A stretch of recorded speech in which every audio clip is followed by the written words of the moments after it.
Oi, gente, boa noite. A gente vai começar uma live super interessante. A gente vai falar sobre a parte artística de São Paulo. A gente vai falar um pouco também dos monumentos, de como estão as coisas cuidadas, né? A gente vai dizer cuidados para não dizer outra coisa. E também um pouco sobre os artistas de São Paulo, sobre nossa lei PROAC, o que ela defende, o que ela não defende, e o que a gente espera que nossos representantes, agora que vão entrar, o que eles podem fazer pela gente, né? Tanto na parte de curadoria, a parte de museus, a parte histórica e a parte de como isso está sendo cuidado. Ou, na verdade, como isso não está sendo cuidado. O que as pessoas podem aprender, o que as pessoas podem ensinar. E, principalmente, eu gostaria muito que as pessoas pudessem falar um pouquinho, pudessem dar um pouquinho de ideia, o que a gente pode melhorar em São Paulo. Eu estou esperando agora o doutor André, vai entrar daqui a pouco, para a gente começar esse bate-papo. Tá? Mas, enquanto isso, se vocês quiserem fazer perguntas, eu vou pôr o óculos, porque eu não enxergo. Tá de perto. Então, eu quero realmente que vocês interajam para a gente poder falar um pouquinho.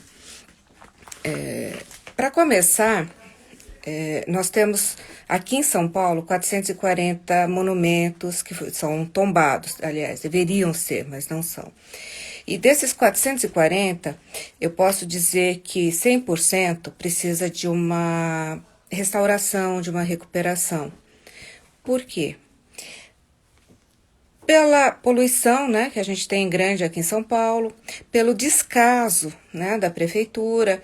A gente sabe que a prefeitura não está cuidando das ruas, que a prefeitura não cuida da iluminação e muito menos dos nossos monumentos.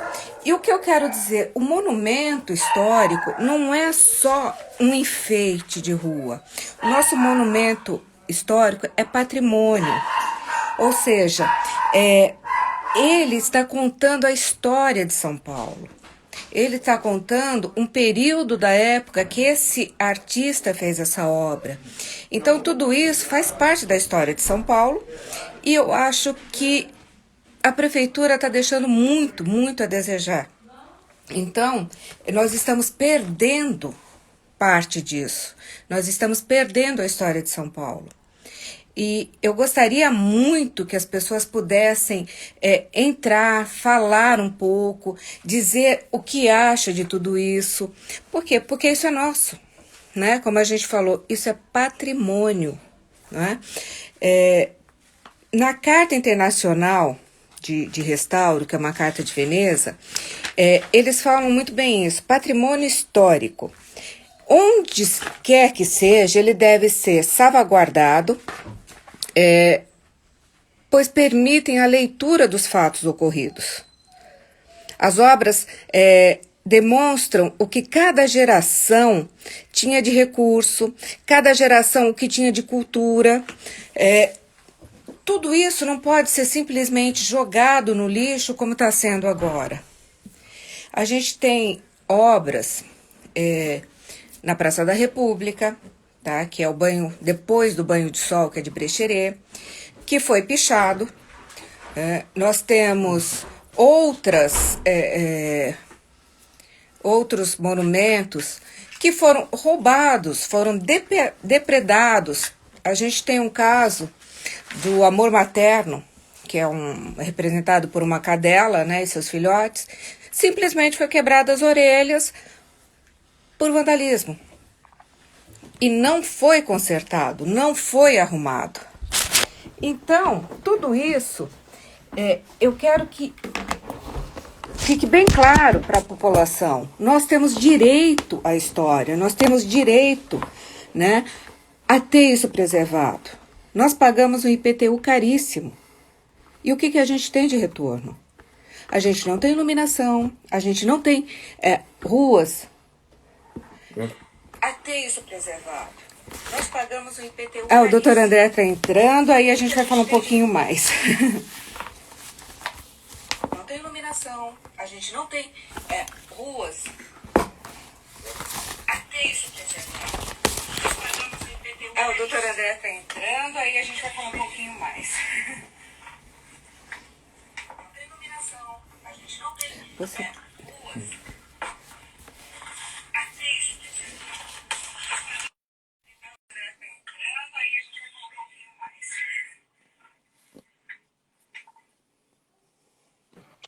Olá, boa noite. Boa noite. Vocês me desculpem ter chegado um pouquinho no atraso, mas vocês sabem, a vida de pré-candidato não é fácil. A gente tem que passar, ver o que é que está acontecendo na cidade, o trânsito já não está começando a ajudar. Mas boa noite, muito obrigado a todos que nos estão acompanhando. Vi que a Márcia já começou a dar som a respeito, isso é muito bom. E boa noite, Márcia. Oi, boa noite. E me conte, o que é que o vereador pode fazer pela cidade de São Paulo no aspecto dos monumentos e a preservação da nossa cultura? Então, o que eu estava comentando é que nós temos cerca de 440 monumentos aqui em São Paulo. E que os monumentos, além de ter uma beleza estética, de ter o prazer de olhar a plasticidade da obra, ele conta a história. Ele conta a história de São Paulo, ele conta a história do artista, ele conta os recursos que aquele artista tinha naquele momento. E o que acontece? A prefeitura ou simplesmente não restaura, ou restaura da forma inadequada, mudando o material dessas obras, que configura a obra. Porque você não pode colocar o material de hoje numa obra de 1800, numa obra de 1921. Nós também temos um grande problema do vandalismo, da pichação. Por que o pessoal picha? É uma forma de rebeldia. Nós não podemos castrar isso. Só que nós temos que educar essas pessoas que eles podem sim se rebelarem, colocarem as críticas, mas de uma forma onde eles não destruam o que é deles. Porque isso já diz patrimônio histórico. É um patrimônio de quem? De todos. De nós. Então eles estão destruindo o que é deles. Inclusive, Márcia, uma das minhas propostas vai ser que principalmente na educação de base e na média, ter sempre alguma aula que fale dos cuidados que a gente tem que ter nos monumentos históricos. Porque alguns monumentos que estão perto de escolas, o que é que está acontecendo? As crianças, quando saem da escola, elas vão, como eu te digo, elas chegam e vão pintar. Então teve uma obra importantíssima do Brecheret, que foi pintada com giz, com guache, que eram tudo materiais infantis. Giz de cera. Com giz de cera. Então, assim, eu acho que a primeira coisa está na educação. A segunda coisa é você criar uma memória artística, e isso você começa também na escola. Você vê que na Europa, até nos Estados Unidos, as escolas levam as crianças nos museus e as crianças passam a vivenciar aquilo, fazem trabalhos, aprendem até a desenhar, quer dizer, tem uma cultura. Nós não temos isso aqui. Sabe, as escolas não levam as crianças. As crianças têm uma educação artística, eu vou dizer, muito aquém. Então, nós não temos o que a gente tinha, por exemplo, na nossa época a gente tinha educação artística. Tinha, educação artística, lógico, hoje, claro. É muito fraco. Ela não, acho que nem existe mais. Pelo menos no ensino médio eu não ouvi nada a respeito. Quer dizer, então, como uma criança dessa vai se portar diante de um monumento? Ele não sabe o que é aquilo. Ele olha como se fosse algum poste de iluminação. Para ele é a mesma coisa. Não se deu sentido aquilo. Né, e fora assim, por exemplo, você fazer uma pichação, né, como a gente vê na cidade, degrada muito a área. Hoje eu estava passando na Consolação, amanhã, e comecei a observar que está uma série de prédios que estão pichados. Né? Então, isso dá o quê? Dá um aspecto de abandono, dá um aspecto de lugar esquisito, lugar, sabe? Então, isso degrada muito, inclusive para as pessoas que trabalham nesse entorno. Sim, porque existe uma grande diferença aí entre pichação e grafite. O grafite é uma arte, né, reconhecida. Temos vários artistas que até foram para fora do Brasil com essa arte. E que começaram com a pichação. Por quê? Porque eles não sabiam o que era. Então, foi o que o Jonathan falou. Boa noite, Jonathan, tudo bem? É um grande artista plástico. Ele está dizendo educar. Realmente, nós não temos educação. Isso eu não estou dizendo a população pobre, não. Eu estou dizendo todos, nós não temos essa educação. Por quê? Porque não foi ensinado. Tá? Então, eu acho que isso falta muito no ensino. Então, isso é uma das minhas propostas, né, para serem levadas à Câmara, justamente para serem discutidas e aprovadas, porque o custo de introdução dessas matérias é tão ínfimo em relação ao custo que a Prefeitura vai ter para restaurar as obras. Né? Você se lembra, inclusive, outro monumento do Brecheret, que foi aquele monumento às bandeiras, foi pichado. Foi um trabalho para restaurar aquela obra. Então, hoje, você tem que deixar um destacamento de polícia 24 horas para poder proteger um monumento que é um monumento, inclusive, que representa a história de São Paulo e do Brasil. Né? Outra obra também que nós vemos que está desleixada é aquela do Brecheret, no Lago Aroche, é a mulher Depois do banho de sol. depois do banho de sol. É uma obra que está, inclusive, sendo deteriorada, porque as Em pessoas... 1932, e foi pichada, né? Foi pichada, além do pessoal urinar na obra. Isso causa um desgaste, uma oxidação do material. Quer dizer, isso é falta assim, de educação. Fora que os monumentos de bronze, né, as placas foram roubadas, e os monumentos em bronze são roubados para serem vendidos como estátua. Sim, sim. Então, isso é uma coisa que eu, como vereador, eu vou ter o maior cuidado em levantar todas essas nuances que existem para que realmente haja um trabalho efetivo, né? Principalmente reurbanizando o nosso centro. Sim, nós temos lugares importantíssimos, né? Você vê, nós temos o Monumento a Caxias, né? Que está lá na Praça Princesa Isabel, que Brecheret fez 10 anos depois da morte dele, é que foi inaugurado. Uhum. Né? E na época foi bem comentado, porque Adhemar de Barros, antes de estar pronto, ele fez um almoço na barriga do cavalo, onde 70 pessoas foram convidadas, 50 sentados e 20 em pé. Quer dizer, 70 pessoas almoçando na barriga desse cavalo. Quem é que sabe disso? Quer dizer, não se ensina, não se leva a cultura para as pessoas. Então, as manifestações culturais, elas são importantes. Eu acho que elas têm que ser trabalhadas em todos os níveis.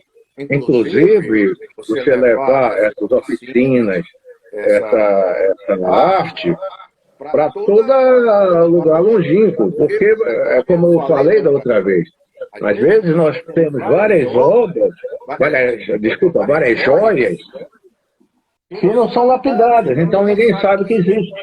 Não, e muita coisa também, nós temos uma lei aqui, que chama PROAC, que seria para ajudar os artistas que estão começando. O que acontece? Acontecia, pelo menos, né?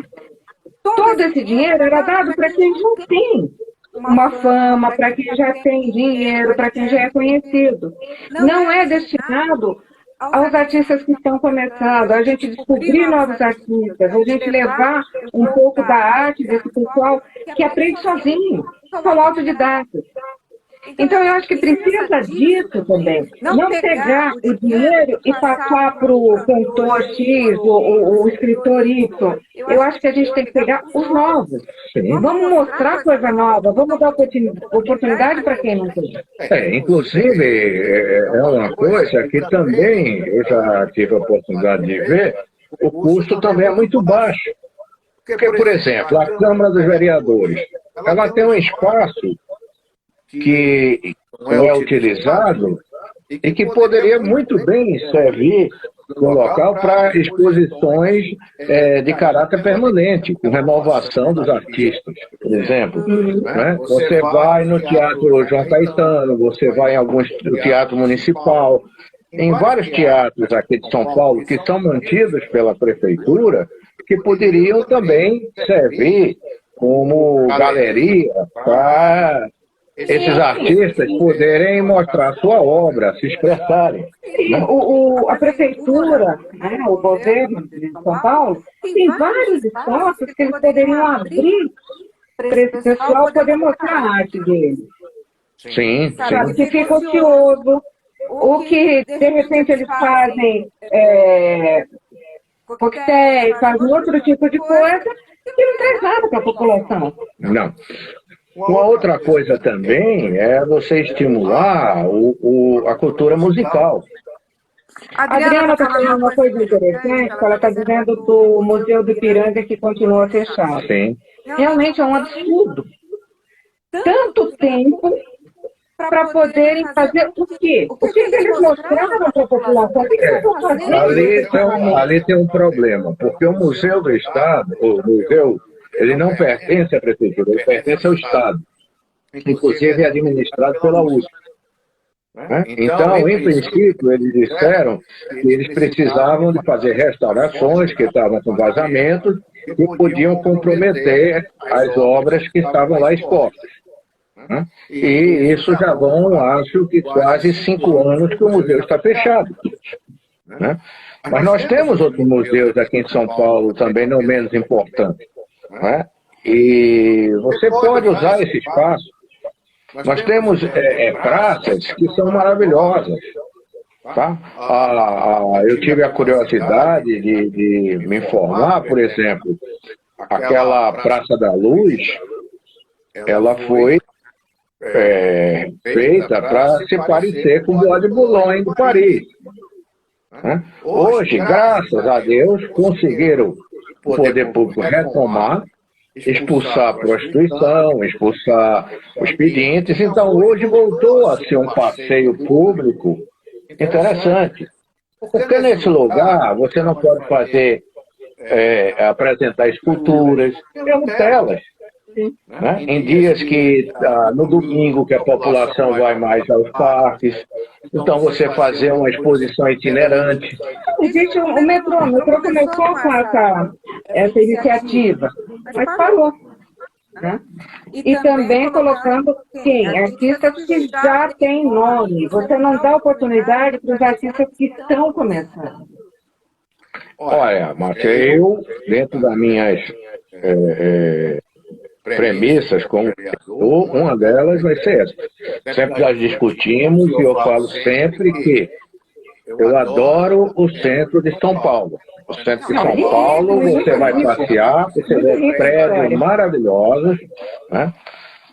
Inclusive, ter contato com a Secretaria de Obra, as secretarias, se estudar alguma coisa que você possa estimular o dono do prédio a cuidar da sua fachada, cuidar da sua estrutura. Né? Hoje mesmo eu estive no bairro da Liberdade, naquela igreja dos Enforcados. As pessoas sabem o que acontecia ali? Não. Por que chama Praça da Liberdade? Por que chama Igreja dos Enforcados? Por quê? Porque ali você fazia o julgamento, e a pessoa ou era libertada ou era enforcada. Quer dizer, foi um lugar extremamente importante para São Paulo, de destaque. Quem sabe disso? Ninguém. Por quê? Porque não há uma educação, não há cultura. Infelizmente, né, infelizmente, nós tivemos um modelo de educação, né, que eu acho que tanto prova que em todos os exames que são feitos, o Brasil está em lugar muito pior do que muitos países da África. Tá? Então, por que chegamos a esse nível? Né? Porque a educação foi sendo falha. Então, primeiro, acabou com a reprovação. Então, você fazia a extensão do aluno para o próximo ano, muitas vezes eles sem ter a mínima condição de prosseguir. Né? O que é que acontece também? Os professores estão mal preparados. Não existe nenhuma cobrança. Não existe. Tá? Então, eu acho o seguinte, o professor, como médico, como engenheiro, nós somos prestadores de serviço. Nós estamos prestando um serviço. E quando eu vou prestar esse serviço, seja na prefeitura, seja no Estado, no governo federal ou na minha iniciativa privada, eu sou cobrado por resultados. Por que o professor não pode ser cobrado por resultados? Não só o professor, né? Eu acho que todo profissional, ou ele faz aquilo porque realmente ele ama aquilo, e não tem que ter medo de ser cobrado. Eu acho que a cobrança faz parte do seu crescimento. Né? Então, a cobrança é extremamente positiva. Todos nós temos que ser cobrados. Então, mas isso não existe no momento atual. E quando tentaram, já veio o sindicato dos professores alegando que era perseguição, que era isso, que era aquilo. Agora, como é que você pode melhorar o nível se eu não tenho uma cobrança? O que esse professor fez o aluno? Uma das coisas que eu acho que a prefeitura tem que se preocupar na sua educação básica, né, que é onde a prefeitura atua, na qualidade de como esses alunos estão saindo dessas escolas. Verdade, mesmo porque eu ouvi esses dias que esse ano, por causa dessa pandemia, dessa coisa toda, não vai poder o aluno repetir de ano. Agora uma pergunta, o aluno que não está pronto, como é que ele vai seguir o ano que vem se ele não conseguiu nem pegar as matérias esse ano? Ele não consegue ir para frente. Então, são coisas assim que a gente não consegue conceber. Porque nós vivemos numa cultura, entendeu, ainda demagógica. Eles querem dizer, não, pai, o seu filho vai se passar de ano, o que está errado. Eu me lembro que quando uma filha minha estudava as duas na cultura inglesa, e eu achei que durante o ano ela não foi bem. Chegou no fim do ano, eu disse, não, eu faço questão que ela repita. E depois ela disse, olha, valeu a pena eu ter repetido. Mas foi um pouco farinha. Tá? Por quê? Porque eu acho que você não pode ultrapassar as séries se você realmente está preparado.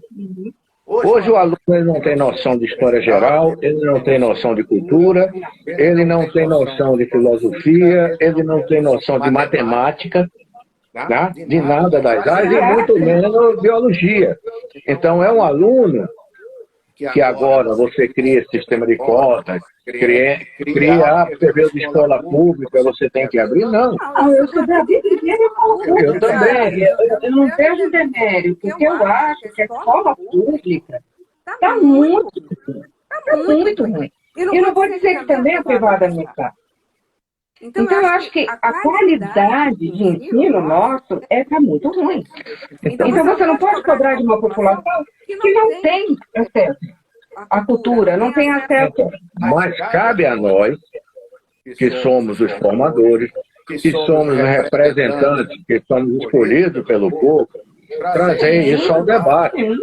E além de trazer ao debate, eu trazer para ações públicas, políticas públicas. Inclusive, eu sou muito favorável às parcerias público-privadas. Claro. Então, você viu ontem, conheci ontem o reverendo Aldo, da Igreja Anglicana do Brasil. Ele faz um trabalho belíssimo. Ele tem um trabalho belíssimo, uma creche maravilhosa, de 0 a 6 anos, né? 7 anos. Um trabalho maravilhoso. Alimentação de primeira, cuidado médico, e mais ainda, a cultura inglesa dá aulas de inglês grátis. Tá? E a cultura inglesa é padrão de excelência, porque as minhas filhas estudaram lá e eu posso dizer que é padrão de excelência. Tá? Então, todos saem falando realmente fluente. Né? Então, é um trabalho belíssimo.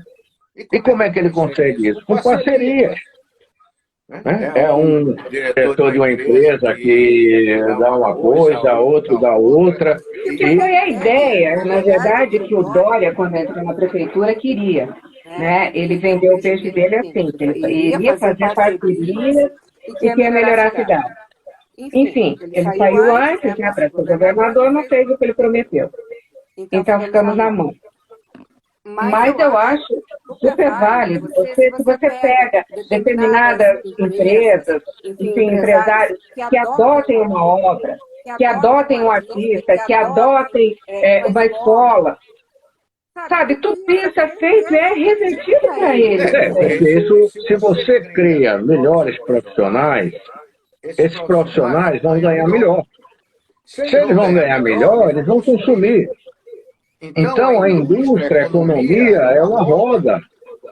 Está entendendo? Eu sempre disse, meu pai ensinou o seguinte: você não pode dar o peixe, você ensina a pescar e dar a vara. Tá? Então, você tem que trazer as pessoas, primeiro, para sair do clientelismo político, achar que o governo tem que ser a mãe de todos. O assistencialismo é bom e muito ruim ao mesmo tempo. Depois, por exemplo, nós temos áreas, por exemplo, mesmo com o centro de São Paulo degradado, que ainda são ilhas. Você vai no Bar Brahma, da Avenida Ipiranga, é um ponto turístico com shows, com uma vida social interessante. Agora, se você chamar outras pessoas, fizerem como foi feito em Recife, que você pegou as áreas degradadas que era só antes de drogado, prostituição, ladrão, que ninguém passava a noite em algumas ruas. Como em São Paulo. E hoje você vê um local bonito, que você frequenta, cheio de coisa cultural, né? Galeria de arte, manifestações populares. Né? Tem aquele monumento lindíssimo do Francisco Brenan. Está entendendo? Temos o Brenan, tem o antigo, chamava-se a Casa da Alfândega, que era um mercado que vendia esses escravos, que estava em abandono, estava caindo. Restauraram, hoje é um lugar belíssimo, né, para shows, é um shopping maravilhoso, e tudo, tem lançamento de livros, tem tudo isso. Então, o que no meu modo de ver, é que falta, primeiro, cultura. Porque, infelizmente, muito dos nossos políticos deixam a desejar nesse aspecto. Tá? Muitos. Tá? Não adianta citar nome, mas basta você observar até o modo de falar, você sabe que essa pessoa tem muito a cuidar ainda. Talvez até devesse voltar aos bancos escolares. Eu acho importantíssimo, nesse caso, tanto na Câmara como na Assembleia, tem várias obras de arte. Eu acho que seria interessantíssimo levar essas pessoas que estão lá para conhecer essas obras e dizer o que é cada uma dessas obras. Porque se você perguntar, pouquíssimos, contando nos dedos, de uma mão eles vão saber. Sabe, isso é verdade. Então, o que é que eu sempre chamo a atenção?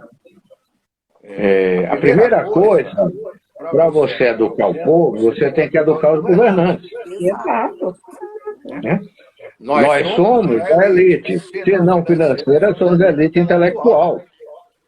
Né? Se nós não passarmos essa noção, né, e procurarmos fazer a diferença, daqui a 20 anos eu talvez não esteja mais aqui, mas vamos estar reprisando a mesma conversa. Tá? Então, é o que eu digo sempre. A gente tem, eu acredito que a gente ainda pode fazer a diferença. Eu acredito que a gente ainda pode fazer essa cidade e esse país melhor. Tá? São Paulo é a representação de todo o Brasil, de todo mundo. Aqui nós temos várias culturas. Né? E essas culturas, algumas você ainda tem algum acesso, como a cultura japonesa, porque existe um bairro totalmente típico, né? Eles fazem festividades, como o Ano Novo Chinês, né? Eles têm várias a cultura árabe, pela comida, né? A cultura árabe, porque tem também o centro de cultura árabe, eles procuraram trazer, né? Mas mesmo assim, as pessoas não conhecem. Eu conto nos dedos quantas pessoas já tiveram a curiosidade de entrar na Catedral Ortodoxa ali do Paraíso. É maravilhoso. Os vitrais, né? A abóbada, a arquitetura maravilhosa. Né? A gente viaja, a gente vai pagar caro para ir ver a Sacré-Cœur, para ver Notre Dame, para ver Santa Igreja, várias outras igrejas na Europa que são famosas. E a gente tem isso aqui. Você vai para Paris como mata para ver o bairro dos artistas. Pouca gente sabe que o ateliê da Tarsila do Amaral, junto com o nome da... Joelheira não. Não, Joelheira não. Não, era... Eu sei, né? Foi no Largo do Orochi. Aliás, na rua do Orochi. Na rua do Orochi. Mas no Largo do Orochi, toda aquela região, até os anos 70, era um lugar muito tradicional de São Paulo. Não é? Inclusive, aquelas ruas ali no centro, próximo à Praça da República, tudo aquilo, era onde era o lado chique de São Paulo. Existia a loja do Mapping, que você ia tomar o chá, né? O Campo Belize, que era a Champs-Élysées, né? Nós tínhamos o Teatro Municipal, belíssimo, né? Que ainda temos, que é uma obra linda de Pereira, na Caçadora, lá dentro. Entendeu? Então você via que naquela época, você ir ao centro era um prazer, era uma diversão. Após os anos 80, isso começou a reverter. Então, os grandes nomes saíram daquela região. Até eu brinco. E os grandes médicos tinham aquelas ruas, os consultórios, na Praça da República. Isso até os anos 70. A partir dos anos 80, começou a se espalhar e vir mais em direção aos jardins. Isso é a época em que foram criados os shopping centers.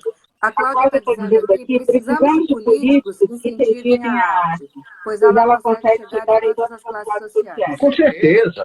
E mesmo as pessoas, eu vejo quando tem um concerto e as pessoas podem ir assistir, elas adoram. Por que as pessoas dizem, eu não gosto de ópera? Porque ninguém sabe o que é ópera. Ninguém tem. Ninguém explica qual é a história, o que é que acontece. Aquela Sala São Paulo, agora que você falou em ópera. A Sala São Paulo é lindíssima. É uma das melhores do mundo. Agora me diz uma coisa, você tem confiança de andar ali? Em volta não. Tanto é que quando você vai à Sala São Paulo, você entra pelo estacionamento na parte de trás, para que você não tenha contato nenhum com o lado externo. Aliás, as portas são fechadas. É um absurdo. Absurdo. Ali funcionava de frente a antiga estação rodoviária, que era muito feia. tá entendendo? A estação rodoviária. Sim, Que era cheia de coisas. Eram uns acrílicos.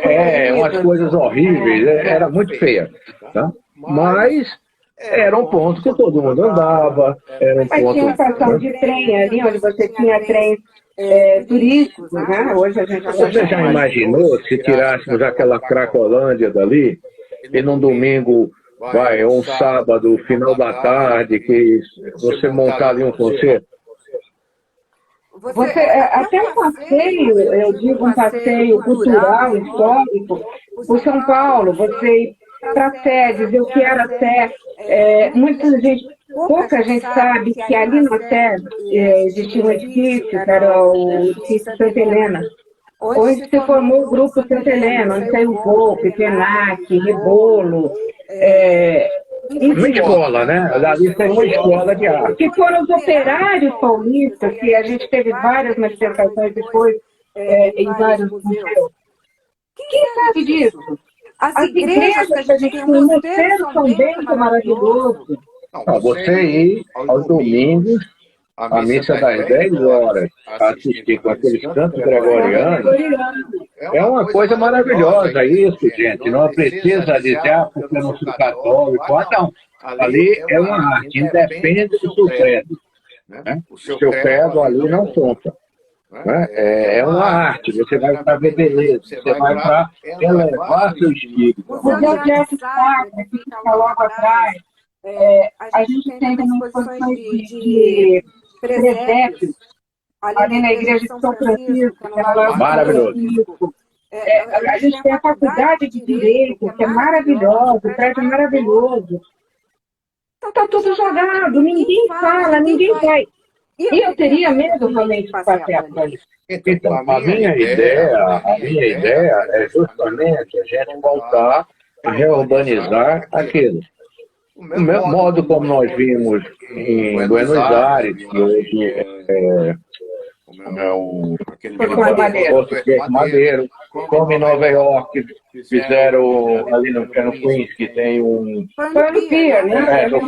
Que era um lugar também degradado, violento, cheio de assalto. Então, no governo do Giuliani como prefeito, que ele fez a tolerância zero, eles reformaram aquilo. Aquilo hoje é um dos lugares mais badalados de Nova York, cheio de bar, galeria, cultura, você escuta, entra lá, tem jazz, você lá tem música. Aliás, Nova York tem espalhado por todos os bairros, né? Tudo também tem. O que falta aqui? Hoje nós temos poucas galerias nas mãos de algumas pessoas que nem acham para serem galeristas. Tem outras galerias maravilhosas, tem galeristas muito bons, mas a gente também tem essa outra parte. Por que o poder público não tem galeria, principalmente para quem está iniciando? Por que não se dá esse apoio? Você tem uma faculdade pública, mas você não tem um apoio público para um artista. Você não tem. Olha, Márcia, eu lhe digo, respondendo aqui a Cláudia, realmente a arte, ela transforma o mundo. Né? A arte transforma a vida. Eu, pessoalmente, eu acredito que a gente, para transferir a arte, é preciso que haja vontade política. E isso eu vou lutar sobre isso. Isso eu tenho acompanhado aqui com a Márcia, todas essas movimentações, as dificuldades que a gente tem para fazer uma exposição, para levar um artista, é tudo muito difícil. Né? Volto a dizer, eu acho que nós temos que envolver as parcerias público-privadas, tá? Criar espaço, realmente. Nós temos vários locais em São Paulo que você poderia fazer música aos domingos, como existia esse projeto. Você poderia fazer exposição. Quantas pessoas hoje podem dizer que sabem ou ouvem uma pessoa declamar uma poesia? Quem conhece Carlos Gomes? Pronto. Isso foi para mim uma facada no coração. Eu perguntei a pessoas de nível educadas, com nível cultural alto e eu perguntei, quem foi Carlos Gomes? Ninguém, não sei, não, você sabe. Você sabe, como é que eu sei? Ah, sabe, você todo dia às 7 horas da noite toca a introdução. Né? Então, o Guarani, ninguém sabe. Hein? Então, o Guarani, ela é a principal obra. Foi interpretada na Itália. O último foi o Plácido Domingos, inclusive ele fez o papel do Índio Peri. Então, assim, mas lá fora todo mundo conhece, entendeu? Quem ouviu falar em Villa-Lobos, que foi um dos maiores maestros, né? Tem aquela música belíssima, Trenzinho Caipira, que é dele, e muitas outras. Né? Quem ouviu falar, a não ser quem se lembra daquele seriado da Globo, que foi sobre a primeira maestrina do Brasil, que foi a Chiquinha Gonzalez. Né? Então, assim, a gente tem uma cultura de grandes nomes, de grandes talentos, que falta levar, tá entendendo? E levar para o povo, tá entendendo? Porque, sabe, se você não levar a escola, levar os alunos, procurar que isso seja dimensionado numa escala maior, a gente não vai conseguir mudar. Aí vai continuar o pessoal pichando os monumentos, vai continuar o pessoal jogando, sabe, lixo em verdadeiras obras de arte, né? Nossos parques sendo depredados. Né? Então essas coisas, né, principalmente isso que está ligado à cultura, e a cultura de um modo amplo, né? Eu faço questão, no meu mandato, de trabalhar desde o meu primeiro dia quando chegar. Né? Por quê? Porque nós temos que fazer a diferença. Se nossa geração não procurar chegar a esse resultado, eu acho que vai ser muito triste. Né? Porque eu vou sentir como se não tivesse conseguido acertar. Né? E eu quero acertar. Eu só posso acertar se todos nós estivermos juntos. Sim, com sugestões, com até críticas também, a gente precisa disso. Né? E ajudar. Existe uma coisa muito difícil, Marcia, nas pessoas, que quando você vai falar, todo mundo já detesta política. Ah, porque eu não quero saber de política, gente. Como se não vivesse a política todo dia, né? Só que a política, ela afeta, nos afeta, né, diuturnamente. Sim. Né? Ela nos afeta diuturnamente. Nós não temos outro jeito, senão nos reunirmos, né? Nos compomos, fazendo nossos grupos, e através de formas de pressão, né? E quando eu falo forma de pressão, eu falo aquela forma de pressão cultural, que você vai mostrar que você quer uma mudança. E você só pode fazer isso porque eu estou me candidatando. Mais uma vez eu digo, porque eu cheguei à conclusão que se eu não me expressar, se eu não tentar chegar, minha voz não vai ser ouvida. Porque cada um que entrar, ele vai ter seu interesse próprio, ele vai ter seu grupo, que ele vai tentar trabalhar, vai tentar fazer sua política naquele grupo. Né? Diferente de outras pessoas que você entra para realmente mudar. Porque se não fosse por isso, eu continuava na minha medicina, fazendo o que eu sempre fiz, escrevendo meus trabalhos, meus livros, e estava, sabe, sem nenhuma preocupação. Mas eu acho que eu tenho que ser um pouco mais. E para a gente levar a voz da gente mais adiante, é necessário que nós entremos no jogo político. Né? E o jogo político não sou eu, não. Todos vocês fazem parte do jogo político. Então depois eu vejo hoje as pessoas reclamarem e meterem o pau, porque na Lei Rouanet só saiu para milhões para fulano. não sei quantos mil para Beltrano. Rouanet tá ótimo. Então, mas a Rouanet ainda foi pior. Foi pior. Né? Quer dizer, as pessoas que tinham que ser atingidas pela Lei Rouanet não conseguiu. Não foi. Tá? Eu tentei levar via Lei Rouanet um concerto numa cidade aqui próxima, que eu era diretor e gostava da cidade. Eu era diretor da UPA, mas não podia, porque eu não consegui, não existia mais recurso naquele ano, e não era muita coisa. Porque a orquestra vinha sem nenhum cachê, mas você tinha que montar a estrutura. Né? E levar. Era o centenário do Carlos Gomes. Né? Centenário não, já estava com 143 anos. Não, mas a gente ia fazer um centenário. E tínhamos a ideia, inclusive, de terminar essa apoteose na ONU, com a exposição também, se fosse possível, da Tarsila do Amaral. Mas nós não conseguimos o patrocínio da Lei Rouanet, porque já tinham esgotado todos os recursos para aquele ano. Inclusive para trio elétrico, que foi para Portugal e está lá, não teve nenhuma apresentação, e o trio elétrico está lá, não consegue trazer de volta. Então, o que é que a gente vê? Os recursos que ficam na mão de pessoas que vão se preocupar em trabalhar para os seus apaniguados, né? Nós não vamos mudar.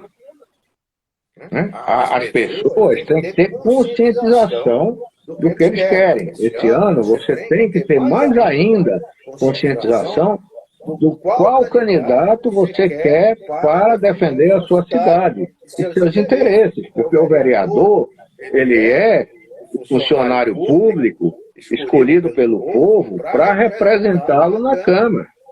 E é lá que nós fazemos as leis que vão afetar toda a cidade. É lá que nós vamos fiscalizar o executivo, que é o prefeito. Tá? E também as subprefeituras. Eu até hoje não tive problema nenhum de chegar a apontar os erros. E vou continuar apontando. Mas eu quero realmente, né, deixar como legado um trabalho na área de cultura, da saúde, entendeu? E da educação, né? Porque eu sou professor universitário. Eu acho que para você chegar à universidade, o aluno tem que começar a ser preparado desde da creche, desde o básico. Né? Você conseguir dar um ensino é uma coisa muito triste. Em qualquer parte do mundo que você vai, as pessoas pelo menos falam um ou dois idiomas. Se não fluentemente, mas entendem e conseguem te orientar. Aqui no Brasil isso é muito difícil. Mas você vê também, você falou na área da saúde, me chamou a atenção. O Einstein, que é um hospital de referência. No saguão, nos corredores, existem obras de arte. Sim. Por quê? Porque é comprovado que o paciente, a partir do momento que ele entra em contato com a arte, ele tem uma melhora significativa. Então, por que os hospitais da prefeitura também não podem ter esse tipo de coisa? Isso é uma coisa interessante. Eu acho que, para dizer a verdade, eu trabalhei 13 anos no Hospital do Tatuapé, mais 11 anos no Hospital do Servidor Municipal, né? E realmente eu nunca vi ninguém nem pensar a respeito. Criaram, na minha época, quando eu estava lá, aqueles doutores da alegria que iam... Mas as crianças, eu acho tudo, muito interessante também o trabalho. Agora, como cultura, manifestação cultural, de você colocar arte, fazer uma exposição, né? Você vê uma coisa muito interessante, né? Você vê o judiciário, ele já está se abrindo para isso. Né? No Fórum do Jabaquara, você tem exposições permanentes. Você, inclusive, teve alguns artistas que expuseram lá. Mas aí eu vou te falar uma coisa, André, é uma coisa que me pega muito. Para você expor, você tem que pagar. Não é de graça. Então, o artista que não tem condições nem de comprar a tela, que muitas vezes eu presenciei isso. Como é que ele vai pagar para ele expor? Não tem como. Eu não sabia, porque como era um órgão público, eu não sabia que era cobrado. Sim, você tem um custo do curador, você tem um custo do montador, enfim. Você tem custos. E você repassa esses custos para quem? Geralmente é o artista que tem que pagar. E nem sempre esse artista tem esse dinheiro. Tem artista que não tem para comprar tinta. Às vezes pode não ter até nem para comer. Nem para comer, é verdade, é verdade. E isso é verdade. Então, eu fico pensando, isso eu não sabia. Né? Esse custo é outra coisa que eu estou aprendendo hoje. Né? Até porque, volto a dizer, essa área eu comecei a cuidar agora. Mas eu digo que eu vou começar a observar isso. Né? E ver a dotação que nós conseguimos para que seja feito isso. Por sinal, a todos os artistas aqui que estão no... em todos os artistas aqui que estão nos acompanhando, inclusive o professor Issal Minami, né, que fala que no hospital Edmundo Vasconcelos, que é aquele bonito que tem ali no início da 23 de maio, tem um espaço ocupado por o Cavalcante e o Cláudio Tosi. E o Cláudio Tosi, né, que é um dos artistas contemporâneos mais de renome. Né? E o de Cavalcante é um ícone da nossos artes plásticos. Né? Também reconhecido em todo o mundo, tem obras expostas nos melhores museus do mundo. Né? Então, uma coisa que é muito interessante. Uma outra coisa que eu vou precisar dos arquitetos e dos artistas, e quando eu falo do exemplo de Recife, não é no sentido de dizer que lá é melhor, nada, mas lá eles fizeram algumas coisas que eu acho que a gente pode fazer aqui em São Paulo. Por exemplo, lá todo edifício, todo, mesmo nos bairros mais simples, tem que ter uma obra de arte. Edifício comercial residencial, né? Todos. É como é em Singapura. Todos. Então, assim, você vê, porque os artistas, você vê tanto tela, você vê esculturas, você vê coisas. Né? Não precisa você gastar com artistas já muito reconhecidos, que são caras, óbvio, mas você pode trazer artistas começando e dar oportunidade a eles. Né? Então eu acho, e não é criar mercado de trabalho. Tirar as crianças da rua, sabe, colocar o que é o grafite. Então ele não vai passar por a pichação, porque ele vai saber que aquilo você está degradando. Aí, enquanto que o grafite você vai estar embelezando. Então você pega esses artistas urbanos, que inclusive estava aqui, o Rogério Carnaval está aqui com a gente, que ele faz a decolagem, que ele tira cartazes de rua e faz uma desmontagem, uma decolagem, que a gente fala, depois ele aplica isso e faz uma obra de arte. Quer dizer, do lixo ele transforma a arte. Então você pegar essas pessoas para poderem educar essas crianças, tirar essas crianças do tráfico, tirar essas crianças da rua. Então eu acho importantíssimo, vamos educar, porque punir é fácil. Mas até onde isso vai dar resultado? O resultado é pobre, o resultado é muito pobre. Né? Você sabe que menos de 20% dos apenados obtêm a reabilitação.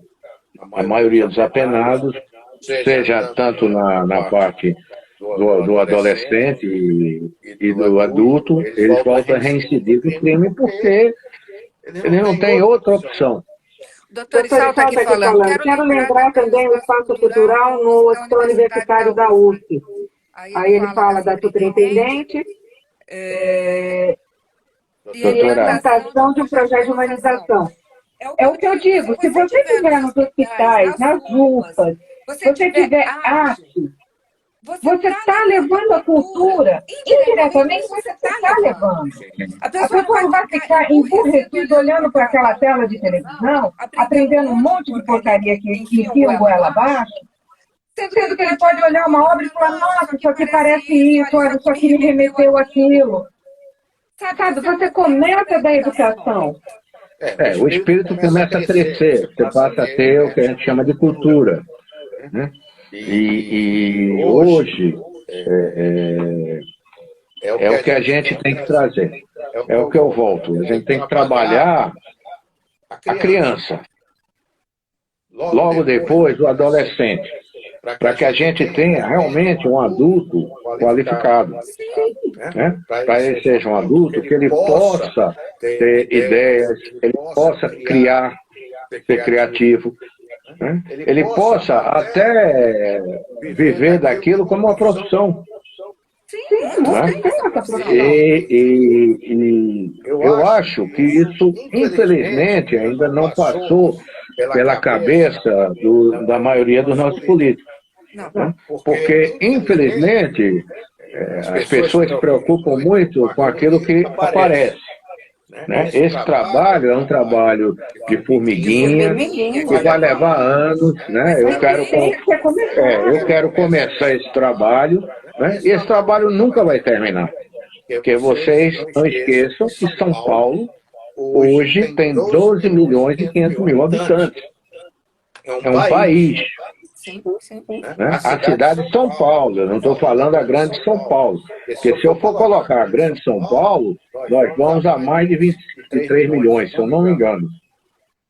Só hoje eu estava conversando, Osasco, aqui ao nosso lado, está com 750 mil habitantes.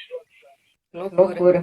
Foi cidade dormitório, né? Então hoje é uma cidade que tem vida própria, tem uma dotação orçamentária, hoje é o 6º PIB do país. Osasco. Perde para São Paulo e algumas outras capitais.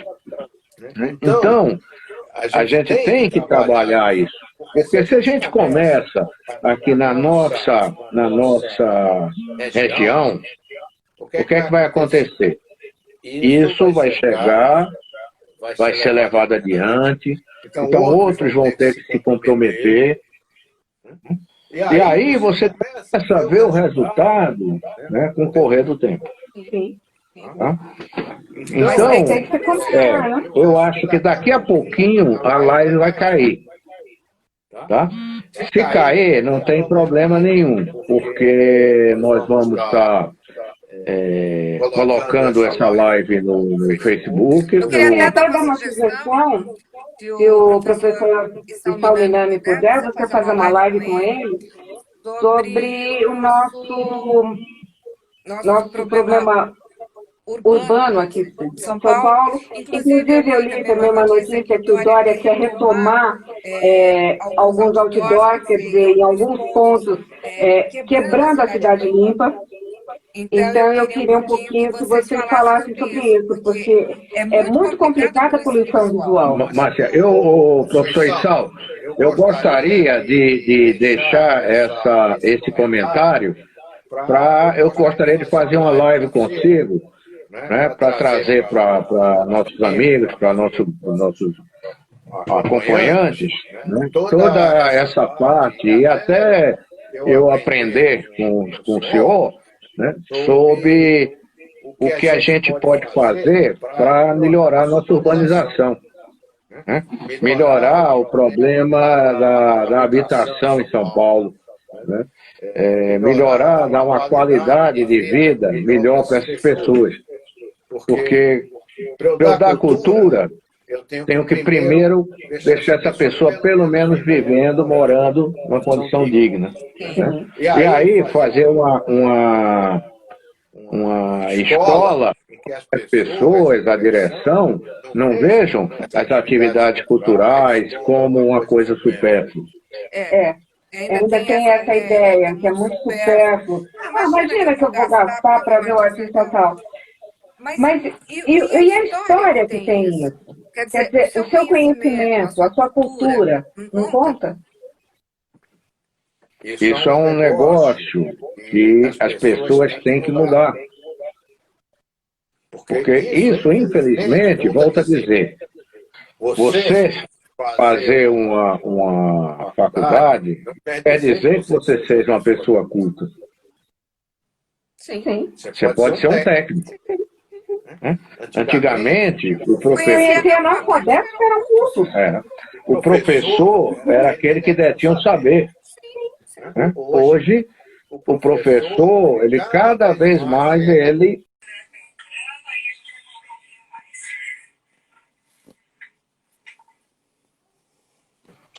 Olá, boa noite. Boa noite. Vocês me desculpem ter chegado um pouquinho no atraso, mas vocês sabem, a vida de pré-candidato não é fácil. A gente tem que passar, ver o que é que está acontecendo na cidade, o trânsito já não está começando a ajudar. Mas boa noite, muito obrigado a todos que nos estão acompanhando. Né? Vi que a Márcia já começou a dar som a respeito, isso é muito bom. Né? E boa noite, Márcia. Oi, boa noite. E me conte, o que é que o vereador pode fazer pela cidade de São Paulo no aspecto dos monumentos e a preservação da nossa cultura? Então, o que eu estava comentando que nós temos cerca de 440 monumentos aqui em São Paulo. E que os monumentos, além de ter uma beleza estética, de ter o prazer de olhar a plasticidade da obra, ele conta a história. Ele conta a história de São Paulo, ele conta a história do artista, ele conta os recursos que aquele artista tinha naquele momento. E o que acontece? A prefeitura ou simplesmente não restaura, ou restaura da forma inadequada, mudando o material dessas obras, que configura a obra. Porque você não pode colocar o material de hoje numa obra de 1800, numa obra de 1921. Nós também temos um grande problema do vandalismo, da pichação. Por que o pessoal picha? É uma forma de rebeldia.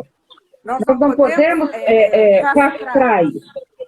Só que nós temos que educar essas pessoas que eles podem sim se rebelarem, colocarem as críticas, mas de uma forma onde eles não destruam o que é deles. Porque isso já diz patrimônio histórico. É um patrimônio de quem? De todos. De nós. Então eles estão destruindo o que é deles. Inclusive, Márcia, uma das minhas propostas vai ser que principalmente na educação de base e na média, ter sempre alguma aula que fale dos cuidados que a gente tem que ter nos monumentos históricos. Porque alguns monumentos que estão perto de escolas, o que é que está acontecendo? As crianças, quando saem da escola, elas vão, como eu te digo, elas chegam e vão pintar. Então teve uma obra importantíssima do Brecheret, que foi pintada com giz, com guache, que eram tudo materiais infantis. Giz de cera. Com giz de cera. Né? Então, assim, eu acho que a primeira coisa está na educação. Né? A segunda coisa é você criar uma memória artística, e isso você começa também na escola. Você vê que na Europa, até nos Estados Unidos, as escolas levam as crianças nos museus e as crianças passam a vivenciar aquilo, fazem trabalhos, aprendem até a desenhar, quer dizer, tem uma cultura. Nós não temos isso aqui. Sabe, as escolas não levam as crianças. As crianças têm uma educação artística, eu vou dizer, muito aquém.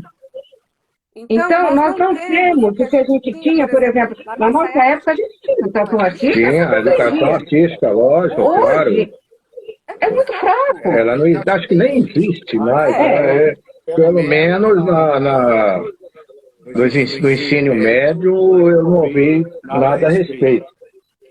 Então, como uma criança dessa vai se portar diante de um monumento? Ele não sabe o que é aquilo. Ele olha como se fosse algum poste de iluminação. Para ele é a mesma coisa. Não se deu sentido aquilo. Não, e fora assim, por exemplo, você fazer uma pichação, né, como a gente vê na cidade, degrada muito a área. Hoje eu estava passando na Consolação amanhã, e comecei a observar que está uma série de prédios que estão pichados. Né?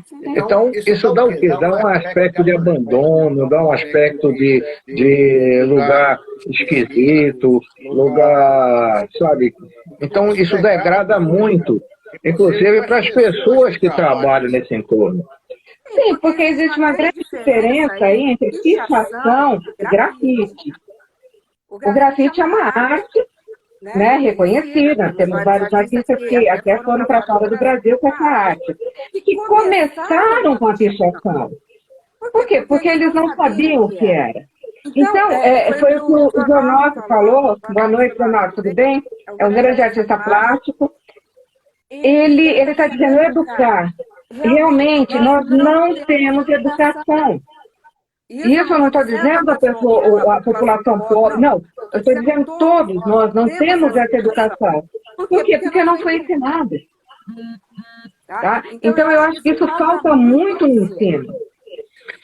Então, isso é uma das minhas propostas, né, para serem levadas à Câmara, justamente para serem discutidas e aprovadas, porque o custo de introdução dessas matérias é tão ínfimo em relação ao custo que a Prefeitura vai ter para restaurar as obras. Né? Você se lembra, inclusive, outro monumento do Brecheret, que foi aquele monumento às bandeiras, foi pichado. Foi um trabalho para restaurar aquela obra. Então, hoje, você tem que deixar um destacamento de polícia 24 horas para poder proteger um monumento que é um monumento, inclusive, que representa a história de São Paulo e do Brasil.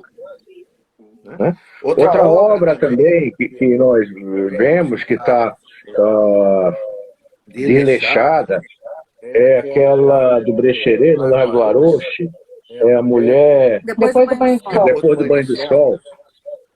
É uma obra que está, inclusive, sendo deteriorada, porque as Em pessoas... 1932, e foi pichada, né?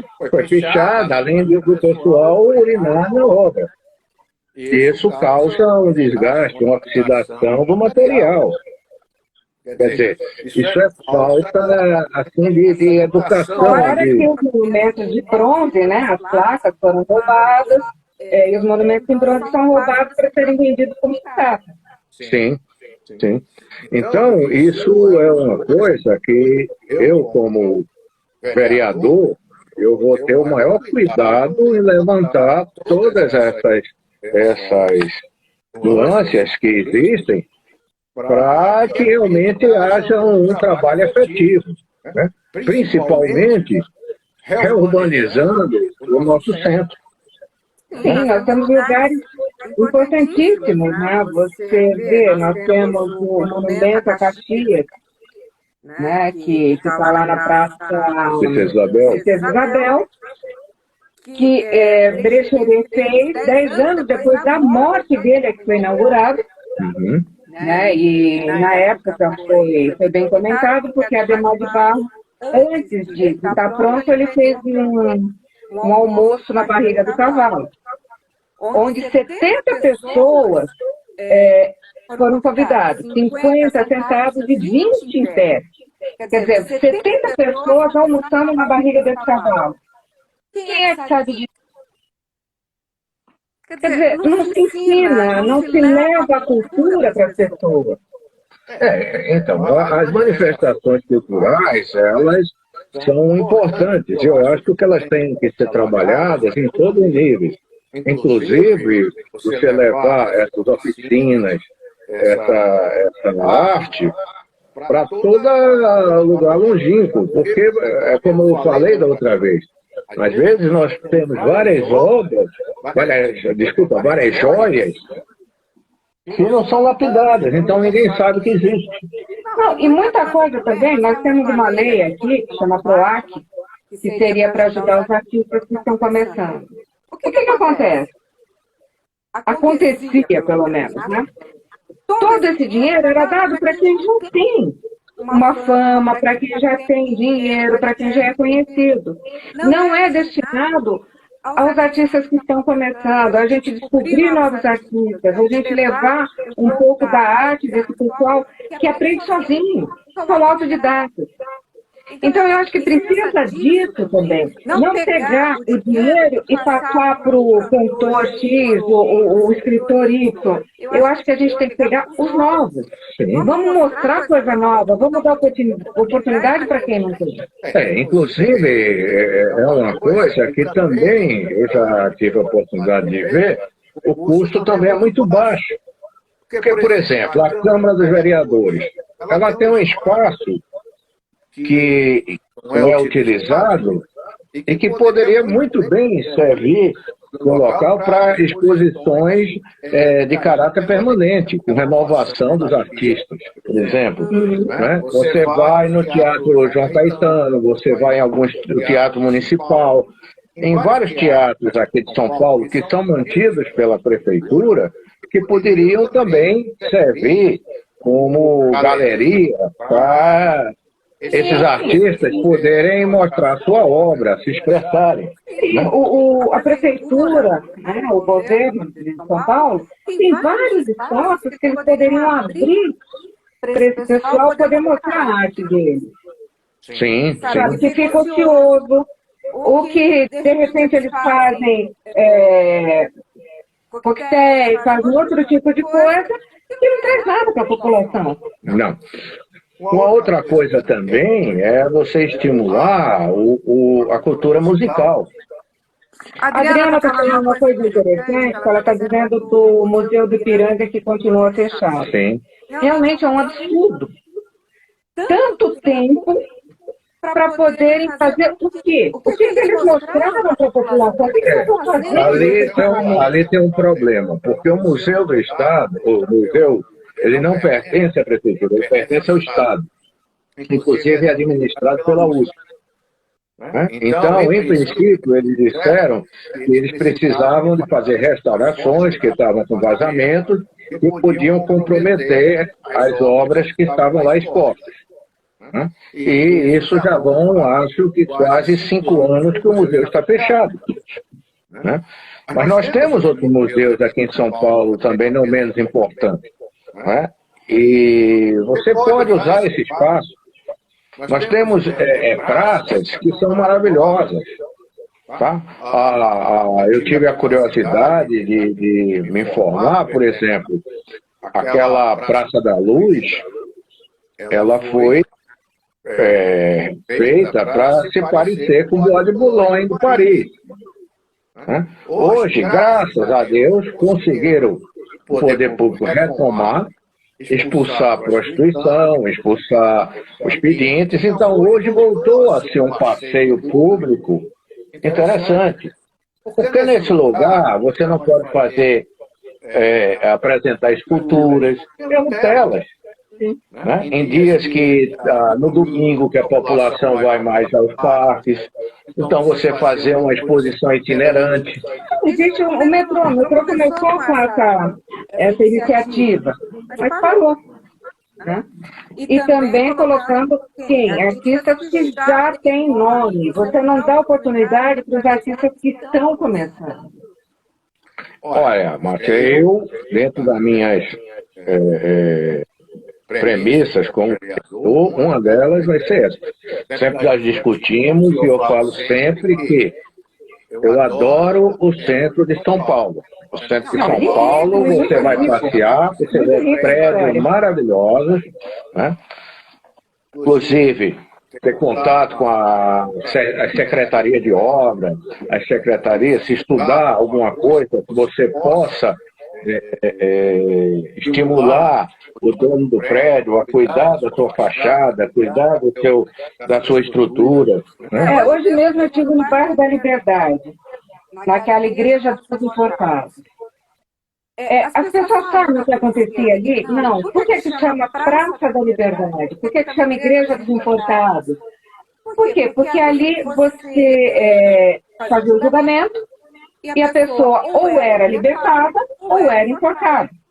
Quer dizer, foi um lugar extremamente importante para São Paulo, de destaque. Quem sabe disso? Ninguém. Por quê? Porque não há uma educação, não há cultura. Infelizmente, nós tivemos um modelo de educação que eu acho que tanto prova que em todos os exames que são feitos, o Brasil está em lugar muito pior do que muitos países da África. Tá? Então, por que chegamos a esse nível? Porque a educação foi sendo falha. Então, primeiro, acabou com a reprovação. Então, você fazia a extensão do aluno para o próximo ano, muitas vezes eles sem ter a mínima condição de prosseguir. Né? O que acontece também? Os professores estão mal preparados. Não existe nenhuma cobrança. Não existe.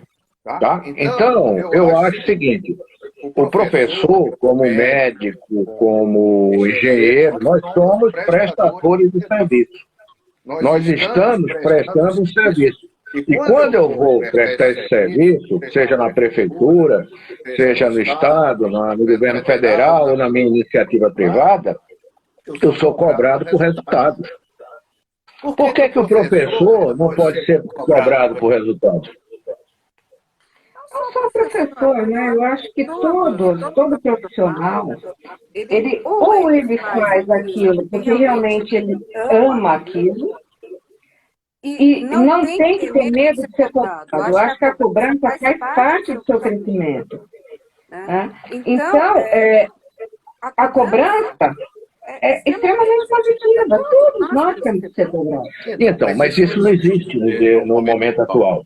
E quando tentaram, já veio o sindicato dos professores alegando que era perseguição, que era isso, que era aquilo.